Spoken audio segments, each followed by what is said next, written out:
रेडणी या छोट्याशा खेडेगावातून 4-5 गायींपासून सुरू झालेला हा व्यवसाय इतकं मोठं यश मिळवेल असा विचारसुद्धा प्रकाश बापूंनी कधी केला नव्हता। आपल्याला मोठ्या कंपनीसारखं सचोटीनं व्यवसाय करून मोठं व्हायचं आहे ही जिद्द मात्र त्यांनी उराशी बाळगली व हा व्यवसाय वाढवला, पुढे घेऊन गेला। आपल्या गायीला गाभ राहिल्यावर होणारी एकही पाडी त्यांनी कधीच विकली नाही। मंडळी नमस्कार, आपण आज आलेलो आहोत रेडणी तालुका इंदापूर जिल्हा पुणे। आम्ही कृषी महाविद्यालय बारामती विद्यार्थी।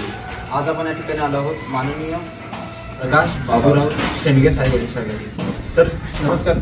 आम्ही तुमचा गोठा बघितला, अतिशय चांगल्या पद्धतीचा आधुनिक पद्धतीचा तुमचा गोठा आहे। तर याची सुरुवात कशी केली, काय आम्हाला थोडंसं जाणून घ्यायचं की आम्ही कृषी क्षेत्रात शिकतोय, शेवटच्या वर्षात आहोत, कृषी महाविद्यालय बारामती शिकतोय। तर तुमची यशोगाथा आम्हाला जाणून घ्यायची। आता सुरुवातीचा धंदा आमचा वडिलांची स्थितीपासून आहे आणि सुरुवातीला आमचे 4-5 गाया होत्या, सगळं एकत्र कुटुंब असताना तेव्हापासूनच आमचं एक 30-40 वर्षापासूनचा धंदा आहे। आज आता तिघाचे मिळून आमचे 100-150 गाय आहेत, तिघा भाऊभावाच्या। साहेब तुम्ही सुरुवात कशी केली, सुरुवातीपासून नाही का की बाबा इथपर्यंत 100-150 गायींपर्यंतचा प्रवास म्हणजे हळूहळू टप्प्याटप्प्यानेच आम्ही करत आलो। आता ही पहिला आमचं इथनं वरचं क्षेत्र होतं, एवढाच गोठा होता स्वतःचा। नंतर आम्ही गेल्या वर्षीपासून एवढं वाढलेलं आहे आणि आमच्या आता स्वतःची डेअरी सगळं घरच्या घरी आहे, सगळे यंत्रणा सगळे स्वतःचे आहे। बापूसाहेब एवढ्या गायी दिसत आहेत, एकदम अतिशय तंदुरुस्त दिसत आहे, यांचं नियोजन कसं करतं, एवढं बघतो कोण सगळं? आम्ही स्वतः घरची आणि लेबर पण आहेत एकदम घरी आणि स्वतः घरची होऊन स्वतः बघतो सकाळ संध्याकाळी 1 तास 1.5 तास संध्याकाळी 1 तास 1.5 तास सकाळी एवढं स्वतःहूनच काळजीपूर्वक करायचं। बापूसाहेब आपण गायींची निवड कशी केली, कुठल्या आणल्या किंवा सुरुवात तुम्ही ह्या क्षेत्रात व्यवसाय वाढवण्यासाठी तुम्ही कुठं प्रशिक्षण घेतलं का? गाया घरच्या असताना मी पंजाबला जाऊन सुद्धा 2000 मला वाटतं 20-22 साली पंजाबवरून सुद्धा गाय आणल्या।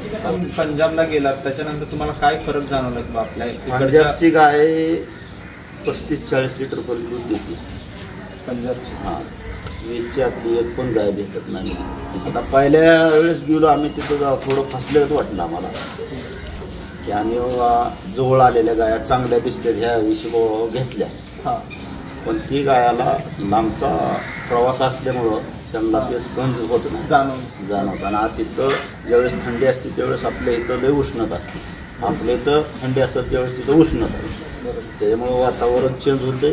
त्यावेळेस आमची एक गाय मिळली पहिल्या मॅच झाला त्याला आणि गाय जवळ आणलेल्या ते वाटणं पण काही यायल्या असं म्हणजे नुकसान झालं। नुकसान होते जरा थोडंसं। त्याच्यानंतर दुसऱ्या टप्प्यात आम्ही 6व्या-7व्या महिन्याच्या सगळ्या पहिल्यावर बघून कालवडी घेतल्या, ते अजिबात नुकसान झालं नाही त्या गायला। पण बापूसाहेब बदलत्या काळानुसार आपण वेगवेगळ्या कुठल्या आधुनिक पद्धतीचा वापर या ठिकाणी केला, तंत्रज्ञानाचा म्हणजे दूध? आता ह्या वैरणीचं ह्याचं आम्हाला थोडंसं जरा आणून पहिलं काढून आणायचं ती त्रास वाटायचं। आधुनिक पद्धतीनं आम्ही काय केलं, जमिनीमध्ये असं खड्डं घेतलं, त्यात कागद टाकून मुरघास ते ह्याला मानकरवाडीला एक संतोष काळे म्हणून आहे आपला मित्र, त्याच्यापासून माहिती घेऊन आम्ही ती मुरघास करायला चालू केली। आमचे पण कर 2-3 घ्यायचं, जवळजवळ 400 टन बसतं आमच्या स्वतः 400 टन। एक जवळजवळ वर्षभर ते गायला सकाळ संध्याकाळी तेच चारा वापरतो। हां, बापूसाहेब मुरघासाचं वैशिष्ट्य काय आपल्या? मुरघासाचं म्हणजे ही वैरण बाहेर रोजची रोज काढून आणून एवढी गुरं सांभाळणं शक्यच नाही। बरोबर, काय त्यापेक्षा आपलं 1 महिना किंवा 15 दिवस जाऊ, 2 महिने जाऊ, त्यात 1-2 लाख खर्च हो काय बी हो, पण ती परत वर्षभर टेन्शन नाही हो त्या मुरघासामुळे। आपलं उठलं की पाट्या भरल्या टाकल्या। बरोबर। बापूसाहेब मुरघास करताना तुम्ही कुठली कुठली काळजी घेता किंवा निवड कशी करता? मग शक्यतो लय लांबलं नाही पाहिजे खडा भरायला, बरं, जलद शक्यतो खडा भरणे आणि तुडवून झाकून निघणं महत्वाचं आहे सगळ्यात। मग त्याला बुरशी लागते, पावसा पाण्याचं भिजलं, पाणी साठलं, काय झालं किंवा काहीतरी बी खराब होतं। मुरघासावर कुठली प्रक्रिया करता भरायच्या आधी? नाही, सहसा आम्ही कल्चर पावडर ही वापरतो कधी कधी, पण नसेल तर मग गुळाचं वापरायचं थोडं बाटलीला पंपानं स्प्रे मारायचा गुळाच्या पाण्याचा। जसं जसं वैरणीच्या 4-5 दिवस जरीच केल्या त्या हिशोबाने आपलं पाठी पंप घेऊन त्याच्यावर स्प्रे मारत घ्यायचं। थराला असं करते. त्याची उंचीच कसं काय किती ठेवायचं रे आपल्या उंची आता आमचा खड्डा 85-90 फूट लांबी आहे, 7 फूट उंची आहे आणि 17 फूट रुंद आहे. 17 हां, त्याच्यामुळं जर मोकळा झाला पुढं खड्डा तर त्यातलं काय केलं, असं पाईप टाकून पाणी त्यातलं पावसाचं पाणी साठवून वैरणीकडे येऊ नये म्हणून सगळं पाणी बाहेर ऑटोमॅटिक निघून जात आहे. बापूसाहेब, आपल्याला मुरघासाचा खड्डा बनवायला किती खर्च आलाय काहीतरी त्याला अंदाज? 3.5 लाख रुपये खर्च आला व्यवस्थित एकदम व्यवस्थित. पूर्ण घरचं ट्रॅक्टर ही सगळं यंत्रणा सगळी. यंत्रणा वाहायला जे लागणार आहे ते आपल्या घरचे होते. स्वतः फक्त मटेरियल वगैरे बाहेरनं कारागीर फक्त तेवढं मजूर आणि लोकांना कुठं सिमेंट ही वाळू तेवढं बाहेर. ह्यालाच पैसे जाणार. बापूसाहेब, आपण ही जी काय नवीन मशीन घेतली त्याच्याबद्दल काय वैशिष्ट्य? गेल्या वर्षी ती बारामतीला प्रदर्शन भरलं माळेगावला, बरोबर. त्यातून ती सबसिडी होती ते 5-10 हजार, त्याच्यामुळे आम्ही मशीन तिथं घेतलं. होय, 1,10,000ला 4 बकेट चालते.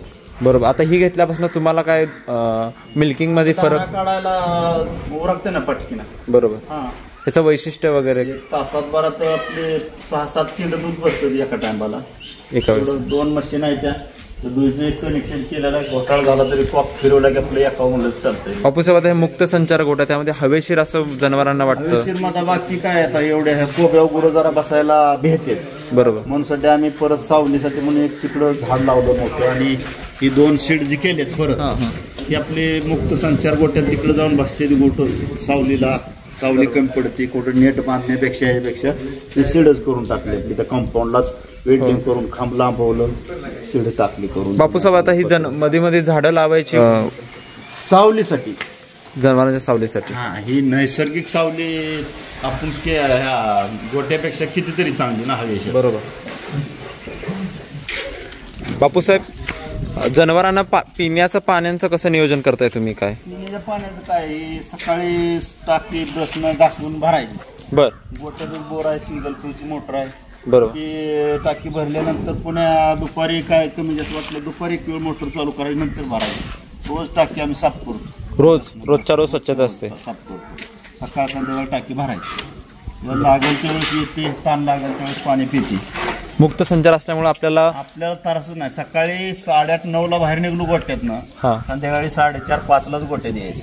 जशी जनावरांना भूक लागेल, चारा लागेल. नाही, चारा आता काय गावान झाडल्यागत करते ती पेंड वैरण आम्ही गावाने टाकली दारा टायमाला. बरोबर. आपापल्या जागेवर टायमिंगला उभा राहते देऊन हुक अडकावायचं. बरोबर. वैरण टाकायची, पेंड टाकायची, धारा काढायच्या, हुक काढून घ्यायचं, पाणी पिते ती लागल तिथं सावलीला कुठं आरामशीर जाऊन टाकली ती बसते. त्याच्यामुळे रोग राई, त्यांचं फिरणं, व्यायाम व्यवस्थित होते, सगळं व्यवस्थित होते. बापूसाहेब, हे आपलं चिलिंग सेंटर, याच्याबद्दल थोडीशी आम्हाला माहिती द्या ना. हे म्हणजे आता दूध बाबा गार झाल्यानंतर टँकर येऊन कधी भरून 4 वाजता जाऊ, दुपारी जाऊ किंवा काय ना, 4 दिवस आपलं टेम्परेचर करायचं, टँकर येतोय भरून जातोय. आणि जे दूध उचलून आम्हाला 5-10 वर्ष पळापळी करावी लागली. बरोबर. आता निवांत झालं. आता पळापळी करायची काय भानगड नाही. गोट्यातनं केंडा आणायची, क्वालिटी चेक करायची आणि वाचायचं. बापूसाहेब, आपल्या दूध संघाच्या मदतीने मिळते की कसं काय वैयक्तिक खर्चातून? सोनाईकडून. माने दादा. बरोबर. तर याची कशी खर्च असतो की आपण काय बघा, ते सर्व्हिसिंग सुद्धा येऊन महिन्याला ते करून जाते लोक त्यांची. फक्त आपण दूध कलेक्शन करायचं, दूध कलेक्शन करायचं, ह्याच्यामध्ये वतायचं आणि गार करायचं, एवढं आपलं काम. बापूसाहेब, दूध घेताना आपण कुठले निष्कर्ष असतात की काय? सगळं ऑनलाईन पद्धत झालेली आता. बापूसाहेब, आपण मशीनचं काय महत्व आहे? काय मशीनचं काय, हे जी मशीन आहे का नाही, लावायचं दूध अगोदर फेस किंवा काय एअर जाऊन म्हणून ह्या मशीनला लावून ह्याची जी काय क्वालिटी, कुणाची 3-5, कुणाची काय 3-6-7 असेल, एसएनएफ बाबा काय 8-2, 8-3, 8-5, 4 काय असेल त्यानुसार दर भेटतोय.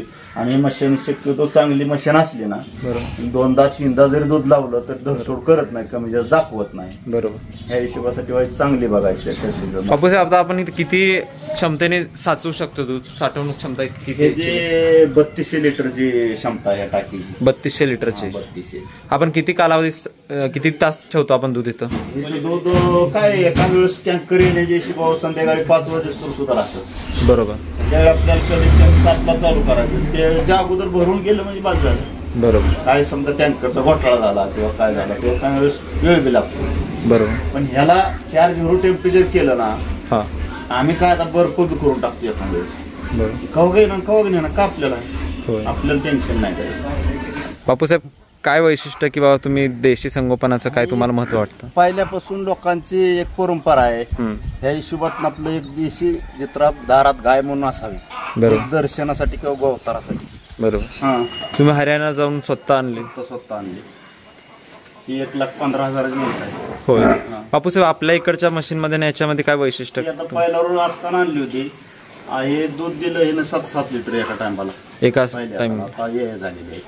बरोबर. तिला पहिल्यांदा रेडा झाला, ती रेडा पण त्या करमाळ्याच्या खाल्ल्या लोकांनी येऊन न्याला. ते मागच्या 8 दिवसात 45,000ला हौसाना हौसन न्याला, म्हणजे जातीचा म्हणून. जातीचा म्हणून तिघांना मिळून साधारण 10-11 लाखापर्यंत खर्च आहे गोट्यांना.